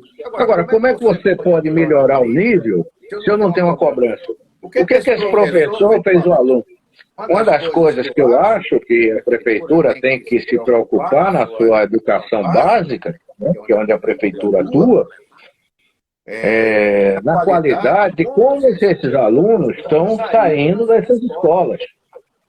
Verdade, mesmo porque eu ouvi esses dias que esse ano, por causa dessa pandemia, dessa coisa toda, não vai poder o aluno repetir de ano. Agora uma pergunta, o aluno que não está pronto, como é que ele vai seguir o ano que vem se ele não conseguiu nem pegar as matérias esse ano? Ele não consegue ir para frente. Então, são coisas assim que a gente não consegue conceber. Porque nós vivemos numa cultura, entendeu, ainda demagógica. Eles querem dizer, não, pai, o seu filho vai se passar de ano, o que está errado. Eu me lembro que quando uma filha minha estudava as duas na cultura inglesa, eu achei que durante o ano ela não foi bem. Chegou no fim do ano, eu disse, não, eu faço questão que ela repita. E depois ela disse, olha, valeu a pena eu ter repetido. Mas foi um pouco farinha. Por quê? Porque eu acho que você não pode ultrapassar as séries se você realmente está preparado. Hoje o aluno ele não tem noção de história geral, ele não tem noção de cultura, ele não tem noção de filosofia, ele não tem noção de matemática, né? De nada das áreas e muito menos biologia. Então é um aluno que agora você cria sistema de cotas, cria período de escola pública, você tem que abrir, não. Eu estudei a vida inteira em escola pública. Eu também. Eu não vejo demérito, porque eu acho que a escola pública está muito ruim. E não vou dizer que também a privada não está. Então, eu acho que a qualidade de ensino nosso está muito ruim. Então, você não pode cobrar de uma população que não tem acesso à cultura, não tem acesso. Mas cabe a nós, que somos os formadores, que somos os representantes, que somos escolhidos pelo povo, trazer isso ao debate. E além de trazer ao debate, eu trazer para ações públicas, políticas públicas.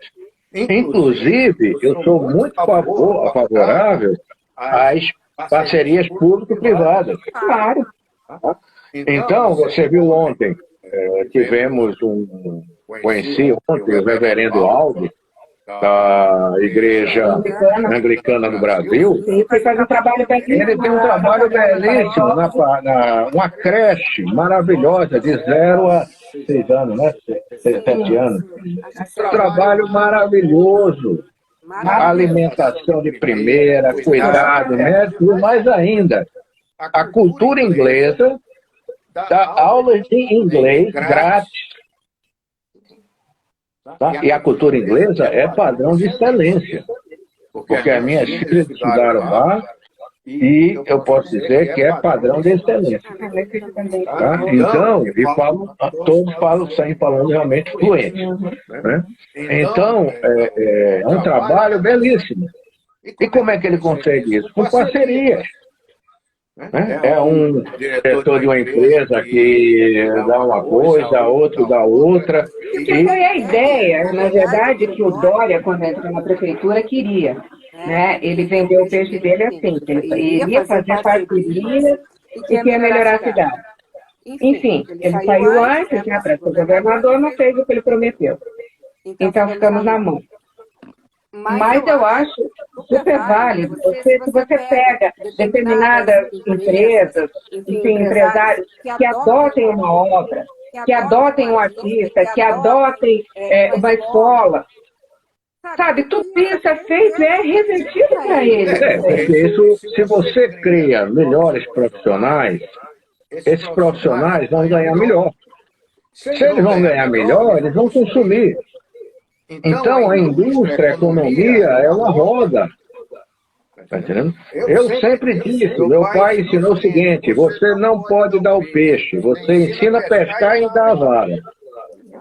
Tá? Então, você tem que trazer as pessoas, primeiro, para sair do clientelismo político, achar que o governo tem que ser a mãe de todos. O assistencialismo é bom e muito ruim ao mesmo tempo. Depois, por exemplo, nós temos áreas, por exemplo, mesmo com o centro de São Paulo degradado, que ainda são ilhas. Você vai no Bar Brahma, da Avenida Ipiranga, é um ponto turístico com shows, com uma vida social interessante. Agora, se você chamar outras pessoas, fizerem como foi feito em Recife, que você pegou as áreas degradadas que era só antes de drogado, prostituição, ladrão, que ninguém passava a noite em algumas ruas. E hoje você vê um local bonito, que você frequenta, cheio de coisa cultural, né? Galeria de arte, manifestações populares. Né? Tem aquele monumento lindíssimo do Francisco Brenan. Tá entendendo? Temos o Brenan, tem o antigo, que chamava-se a Casa da Alfândega, que era um mercado que vendia esses escravos, que estava em abandono, estava caindo. Restauraram, hoje é um lugar belíssimo. Para shows, é um shopping maravilhoso, e tudo, tem lançamento de livros, tem tudo isso. Então, o que no meu modo de ver, é que falta, primeiro, cultura. Porque, infelizmente, muito dos nossos políticos deixam a desejar nesse aspecto. Tá? Muitos. Tá? Não adianta citar nome, mas basta você observar até o modo de falar, você sabe que essa pessoa tem muito a cuidar ainda. Talvez até devesse voltar aos bancos escolares. Né? Eu acho importantíssimo, nesse caso, tanto na Câmara como na Assembleia, tem várias obras de arte. Eu acho que seria interessantíssimo levar essas pessoas que estão lá para conhecer essas obras e dizer o que é cada uma dessas obras. Porque se você perguntar, Ninguém sabe. pouquíssimos, contando nos dedos, de uma mão eles vão saber. Sabe? Isso é verdade. Então, o que é que eu sempre chamo a atenção? A primeira coisa, para você educar o povo, você tem que educar os governantes. Exato. Né? Nós somos a elite, se não financeira, somos a elite intelectual. Né? Se nós não passarmos essa noção, né, e procurarmos fazer a diferença, daqui a 20 anos eu talvez não esteja mais aqui, mas vamos estar reprisando a mesma conversa. Tá? Então, é o que eu digo sempre. Eu acredito que a gente ainda pode fazer a diferença. Eu acredito que a gente ainda pode fazer essa cidade e esse país melhor. Tá? São Paulo é a representação de todo o Brasil, de todo mundo. Aqui nós temos várias culturas. Né? E essas culturas, algumas você ainda tem algum acesso, como a cultura japonesa, porque existe um bairro totalmente típico, né? Eles fazem festividades, como o Ano Novo Chinês, né? Eles têm várias A cultura árabe, aquela comida, né? a cultura árabe, porque tem também o centro de cultura árabe, eles procuraram trazer, né? Mas mesmo assim, as pessoas não conhecem. Eu conto nos dedos quantas pessoas já tiveram a curiosidade de entrar na Catedral Ortodoxa ali do Paraíso. É maravilhoso. Os vitrais, né? A abóbada, a arquitetura, maravilhosa. Né? A gente viaja, a gente vai pagar caro para ir ver a Sacré-Cœur, para ver Notre Dame, para ver Santa Eglise, várias outras igrejas na Europa que são famosas. E a gente tem isso aqui. Você vai para Paris como mata para ver o bairro dos artistas. Pouca gente sabe que o ateliê da Tarsila do Amaral, junto com o nome a Janira não. Janira não. Não, era. Eu sei, né? Foi no Largo do Orochi. Aliás, na rua Do Aroche. Na rua do Orochi. Mas o Largo do Aroche, toda aquela região, até os anos 70, era um lugar muito tradicional de São Paulo. Não é? Inclusive, aquelas ruas ali no centro, próximo à Praça da República, tudo aquilo, era onde era o lado chique de São Paulo. Existia a loja do Mapping, que você ia tomar o chá, né? O Campo Belize, que era a Champs-Élysées, né? Nós tínhamos o Teatro Municipal, belíssimo, né? Que ainda temos, que é uma obra linda de preferência, na Capadora, lá dentro. Entendeu? Então você via que naquela época, você ir ao centro era um prazer, era uma diversão. Após os anos 80, isso começou a reverter. Então, os grandes nomes saíram daquela região. Até eu brinco. E os grandes médicos tinham naquelas ruas, os consultórios, na Praça da República. Isso até os anos 70. A partir dos anos 80, começou a se espalhar e vir mais em direção aos jardins. Isso é a época em que foram criados os shopping centers. A Cláudia está dizendo aqui, precisamos de políticos que se dediquem à arte, pois ela consegue chegar em todas as classes sociais. Com certeza. E mesmo as pessoas, eu vejo quando tem um concerto e as pessoas podem ir assistir, elas adoram. Por que as pessoas dizem, eu não gosto de ópera? Porque ninguém sabe o que é ópera. Ninguém tem. Ninguém explica qual é a história, o que é que acontece. Aquela Sala São Paulo, agora que você falou em ópera. A Sala São Paulo é lindíssima. É uma das melhores do mundo. Agora me diz uma coisa, você tem confiança de andar ali? Em volta não. Tanto é que quando você vai à Sala São Paulo, você entra pelo estacionamento na parte de trás para que você não tenha contato nenhum com o lado externo. Aliás, as portas são fechadas. É um absurdo. Né? É um absurdo. Ali funcionava de frente a antiga estação rodoviária, que era muito feia. Tá entendendo? A estação rodoviária. Que era cheia de coisas.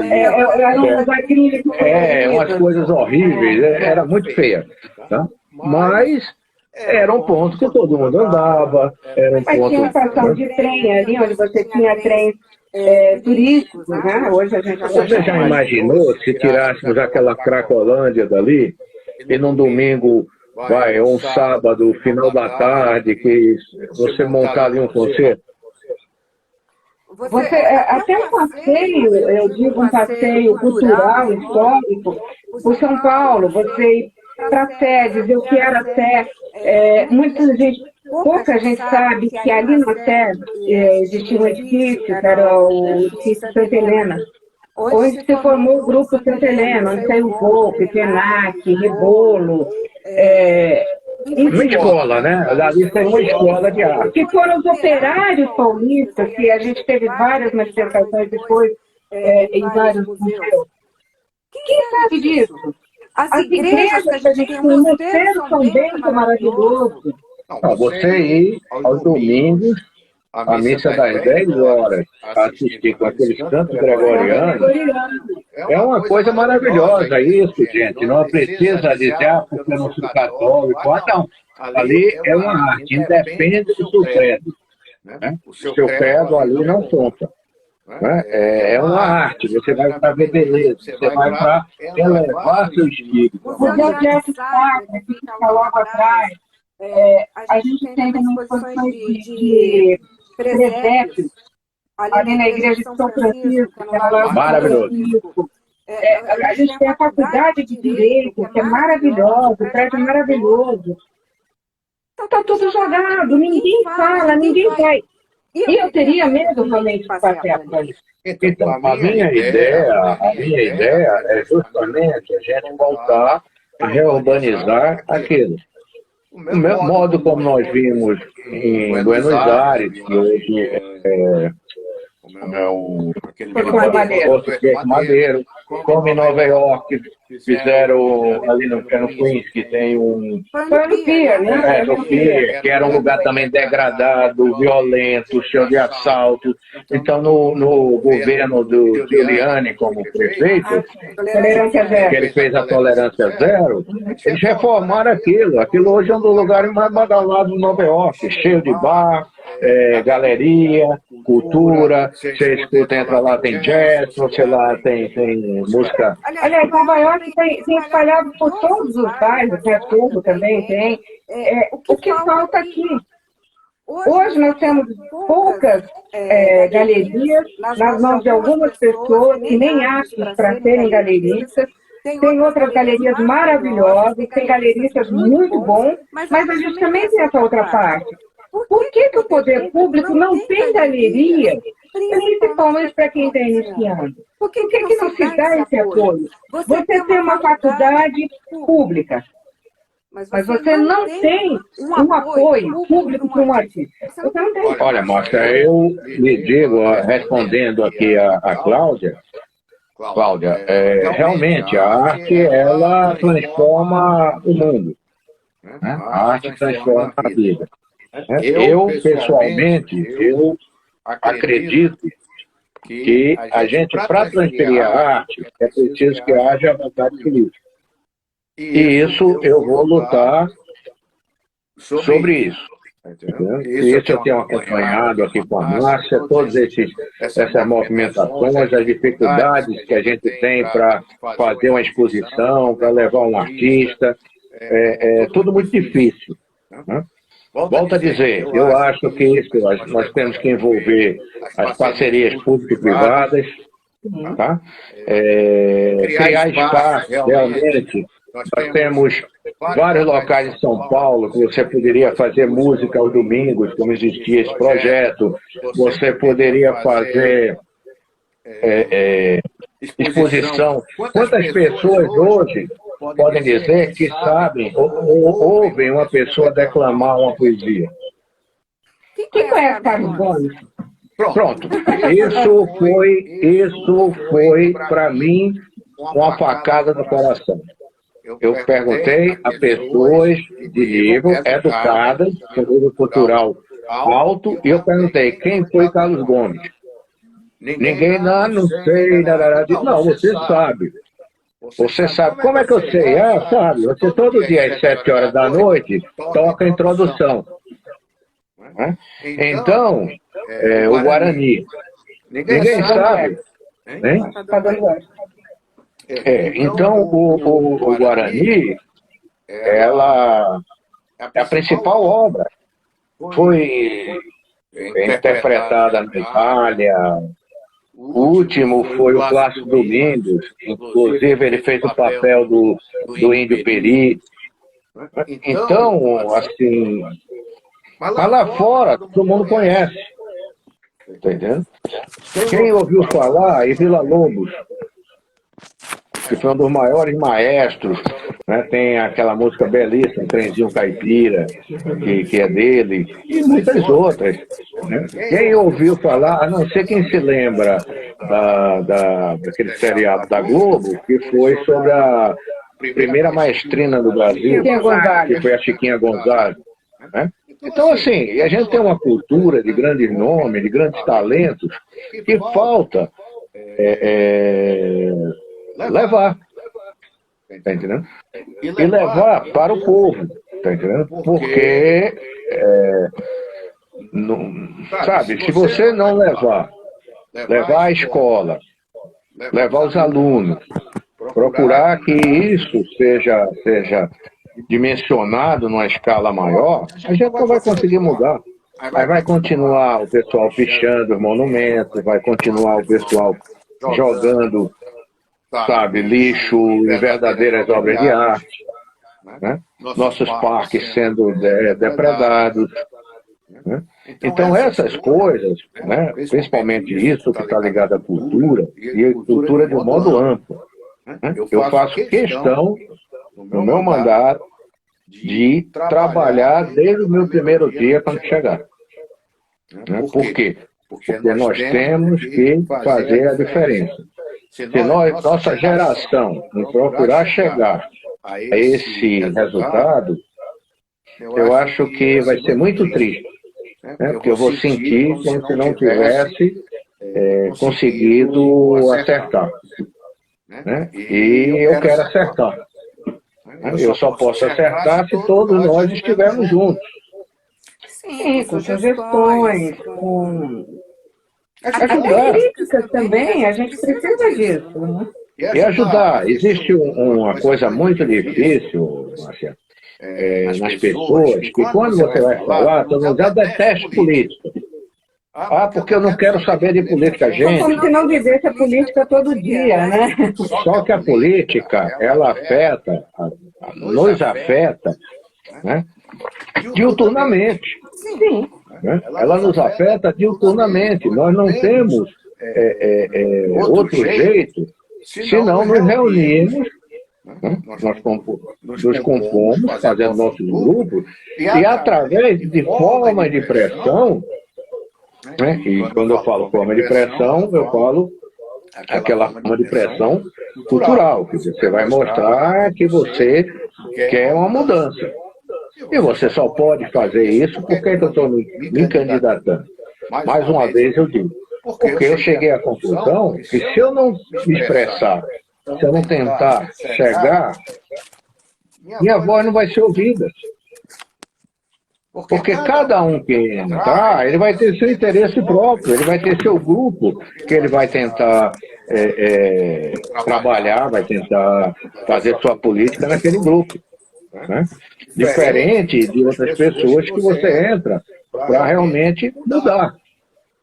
Porque se não fosse por isso, eu continuava na minha medicina, fazendo o que eu sempre fiz, escrevendo meus trabalhos, meus livros, e estava, sabe, sem nenhuma preocupação. Mas eu acho que eu tenho que ser um pouco mais. E para a gente levar a voz da gente mais adiante, é necessário que nós entremos no jogo político. Né? E o jogo político não sou eu, não. Todos vocês fazem parte do jogo político. Então, depois, eu vejo hoje as pessoas reclamarem e meterem o pau, porque na Lei Rouanet só saiu para milhões para fulano, não sei quantos mil para Beltrano. Rouanet tá ótimo. Então, mas a Rouanet ainda foi pior. Foi pior. Quer dizer, as pessoas que tinham que ser atingidas pela Lei Rouanet não conseguiu. Não foi. Tá? Eu tentei levar via Lei Rouanet um concerto numa cidade aqui próxima, que eu era diretor e gostava da cidade. Eu era diretor da UPA, mas não podia, porque eu não consegui, não existia mais recurso naquele ano, e não era muita coisa. Porque a orquestra vinha sem nenhum cachê, mas você tinha que montar a estrutura. E levar. Era o centenário do Carlos Gomes. Né? Centenário não, já estava com 143 anos. Não, mas a gente ia fazer um centenário. E tínhamos a ideia, inclusive, de terminar essa apoteose na ONU, com a exposição também, se fosse possível, da Tarsila do Amaral. Mas nós não conseguimos o patrocínio da Lei Rouanet, porque já tinham esgotado todos os recursos para aquele ano. Inclusive para trio elétrico, que foi para Portugal e está lá, não teve nenhuma apresentação e o trio elétrico está lá, não consegue trazer de volta. Então, o que é que a gente vê? Os recursos que ficam na mão de pessoas que vão se preocupar em trabalhar para os seus apaniguados, né? Nós não vamos mudar. As pessoas têm que ter conscientização do que eles querem. Esse ano você tem que ter mais ainda conscientização do qual candidato você quer para defender a sua cidade e seus interesses. Porque o vereador, ele é funcionário público escolhido pelo povo para representá-lo na Câmara. E é lá que nós fazemos as leis que vão afetar toda a cidade. É lá que nós vamos fiscalizar o executivo, que é o prefeito. Tá? E também as subprefeituras. Eu até hoje não tive problema nenhum de chegar a apontar os erros. E vou continuar apontando. Mas eu quero realmente, né, deixar como legado um trabalho na área de cultura, da saúde, entendeu? E da educação, né? Porque eu sou professor universitário. Eu acho que para você chegar à universidade, o aluno tem que começar a ser preparado desde da creche, desde o básico. Né? Você conseguir dar um ensino é uma coisa muito triste. Em qualquer parte do mundo que você vai, as pessoas pelo menos falam um ou dois idiomas. Se não fluentemente, mas entendem e conseguem te orientar. Aqui no Brasil isso é muito difícil. Mas você vê também, na área da saúde, me chamou a atenção. O Einstein, que é um hospital de referência. No saguão, nos corredores, existem obras de arte. Sim. Por quê? Porque é comprovado que o paciente, a partir do momento que ele entra em contato com a arte, ele tem uma melhora significativa. Então, por que os hospitais da prefeitura também não podem ter esse tipo de coisa? Isso é uma coisa interessante. Eu acho que, para dizer a verdade, eu trabalhei 13 anos no Hospital do Tatuapé, mais 11 anos no Hospital do Servidor Municipal, né? E realmente eu nunca vi ninguém nem pensar a respeito.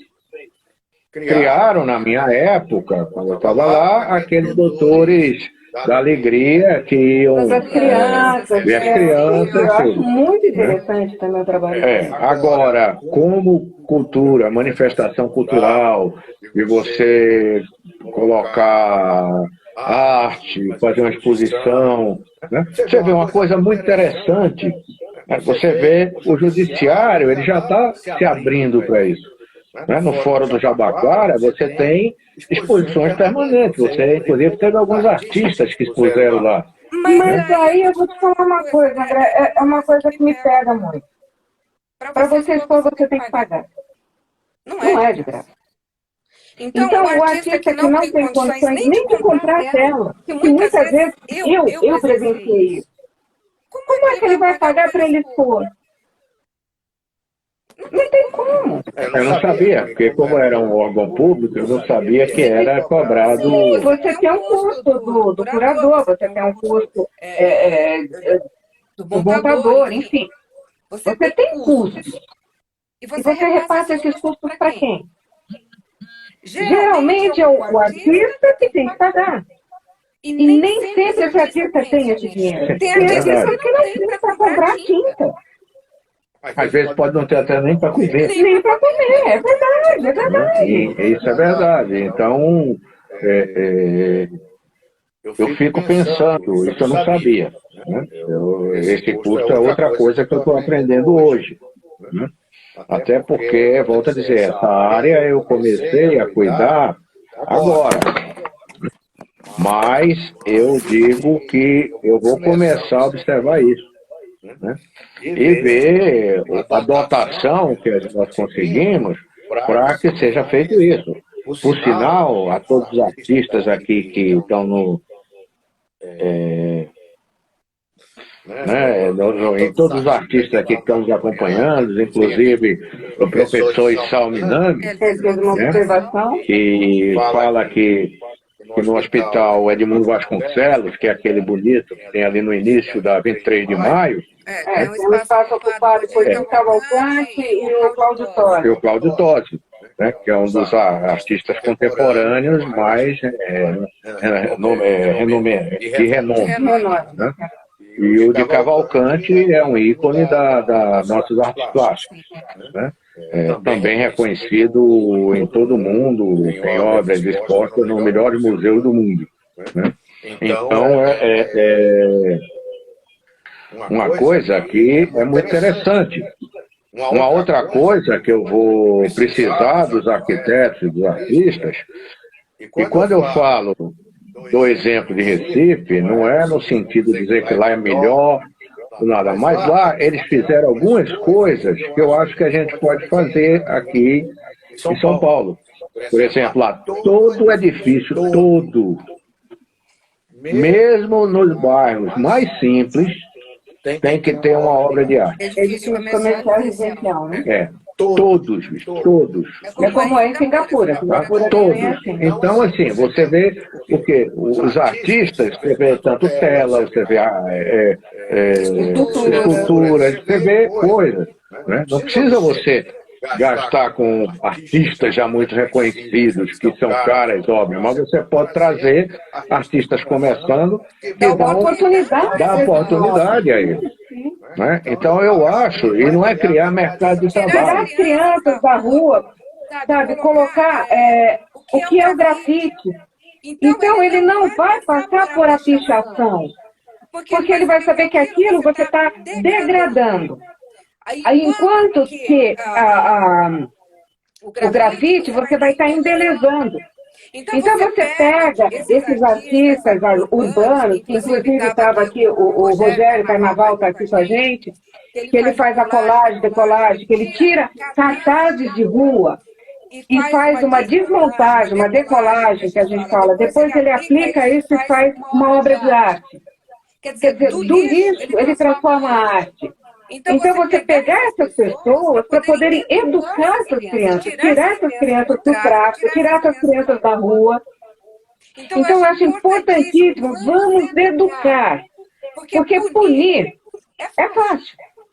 Mas até onde isso vai dar resultado? O resultado é pobre, o resultado é muito pobre. Né? Você sabe que menos de 20% dos apenados obtêm a reabilitação.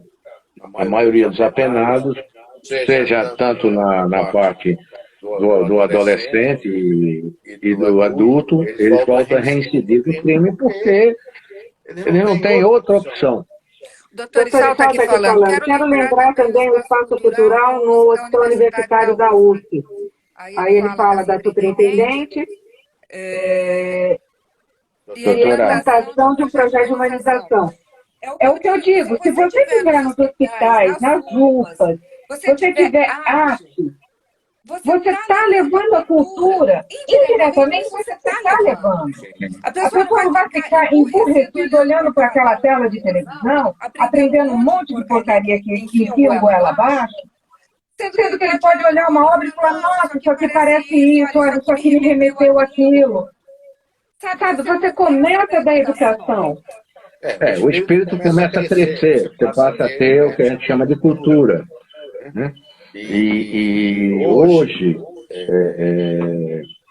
é o que a gente tem que trazer, é o que eu volto, a gente tem que trabalhar a criança, logo depois o adolescente, para que a gente tenha realmente um adulto qualificado, né? Para ele seja um adulto que ele possa ter ideias, ele possa criar, ser criativo, né? Ele possa até viver daquilo como uma profissão. Né? E eu acho que isso, infelizmente, ainda não passou pela cabeça da maioria dos nossos políticos. Né? Porque, infelizmente, as pessoas se preocupam muito com aquilo que aparece. Né? Esse trabalho é um trabalho de formiguinha, que vai levar anos. Né? Eu quero começar esse trabalho, né? E esse trabalho nunca vai terminar. Porque vocês não esqueçam que São Paulo hoje tem 12 milhões e 500 mil habitantes. É um país.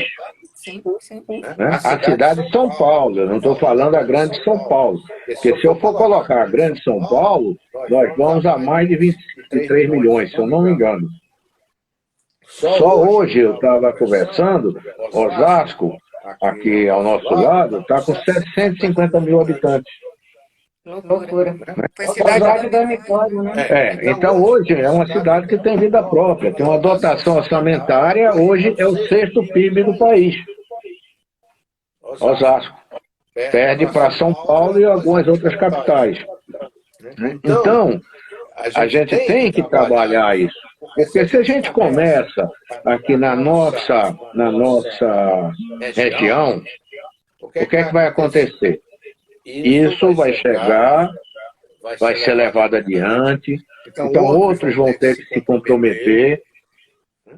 E aí você começa a ver o resultado, né, com o correr do tempo. Tá?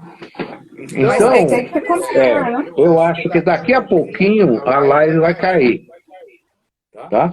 Se cair, não tem problema nenhum, porque nós vamos estar colocando essa live no Facebook. Eu queria até dar uma sugestão, se o professor Paulo Inami puder, você fazer uma live com ele sobre o nosso problema urbano aqui de São Paulo. Inclusive, eu li também uma notícia que o Dória quer retomar alguns outdoors, quer dizer, em alguns pontos, quebrando a cidade limpa.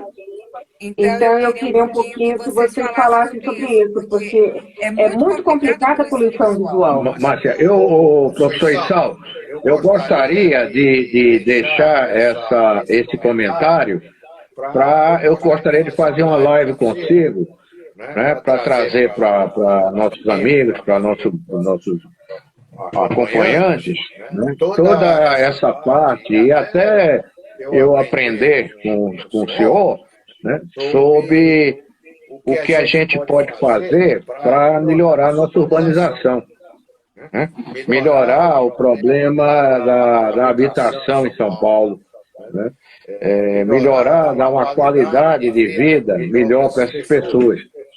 Porque para eu dar cultura, eu tenho que primeiro deixar essa pessoa pelo menos vivendo, morando numa condição digna.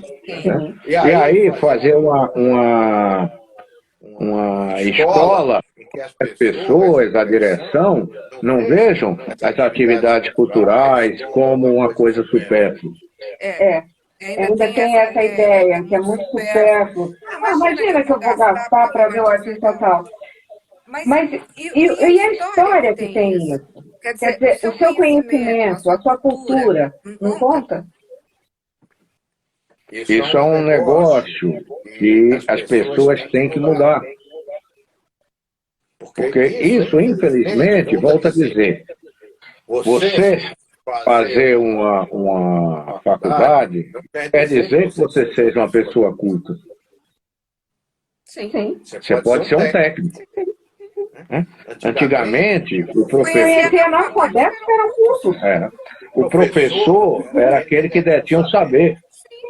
Né? Hoje, o professor, ele cada vez mais, ele